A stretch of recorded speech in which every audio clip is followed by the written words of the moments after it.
Juan aken okimopiliayan huejka nitlaltzin kualkan okisaya? O kualkan omikayan motekitilisque huejka ixiotle o monehnemitiaya omepouale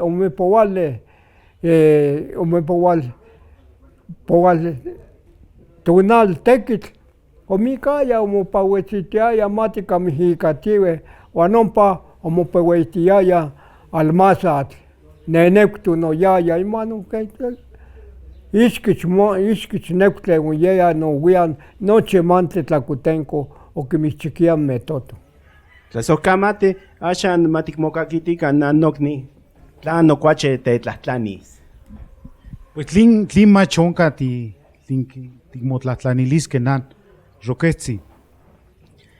Achto miak tlakeualti. Axan yopolihkeh. Tlika tehuatzin timohtilia amonkan tlakeualti. Yesan nochi ayokmomomaten tekitiuas. Ayokmomomaten tekitiuas uan axan noihke yepatillo motlane. Uan tehuan nikan tlin ticate san mila titehtekiteh amitlatiktlane tlanika titlaxtlauasqueh. Amonka motahxilia uan yehuatun sa ueuehkan axan tlakeualti motlakeua. Uan axan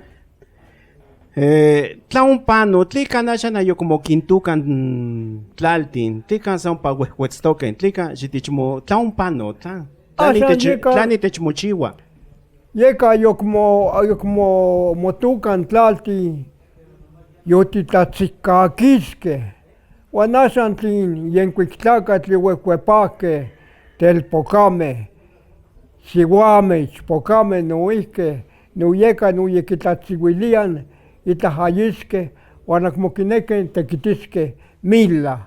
Uan yehuatun ika ayokmomotukan milti miakan sa semantoqueh tlaltin yeka ocuel yocuahquisqueh, yosacacahquisqueh uan nochi yeka ocuel yetzoyohqueh milti uan yehuatun ika ayokmomotukan. Roquetzi, ¿cuál xinichmokakitih tlin ya nimitzmotlahtanilis? Quema. Yeyese oniknekia nimitzmotlahtanilis, onikilka.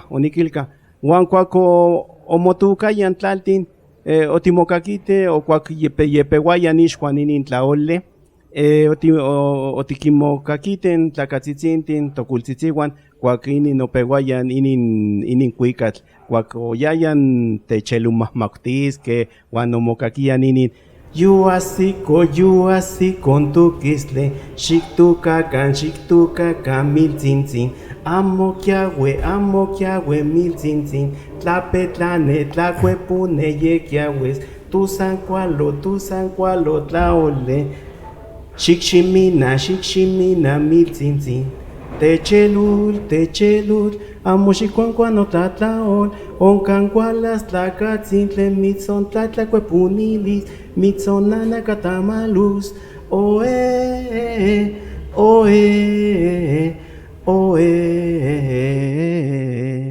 Epa, techelu, kamakoyaktle, amo xikonkuano tlatlaol, otikimokakiteh? Quema, onikimokakitiaya kuak omoteikuikaya de kiun ika motlatzotzonilian momaktiayan tetechelu.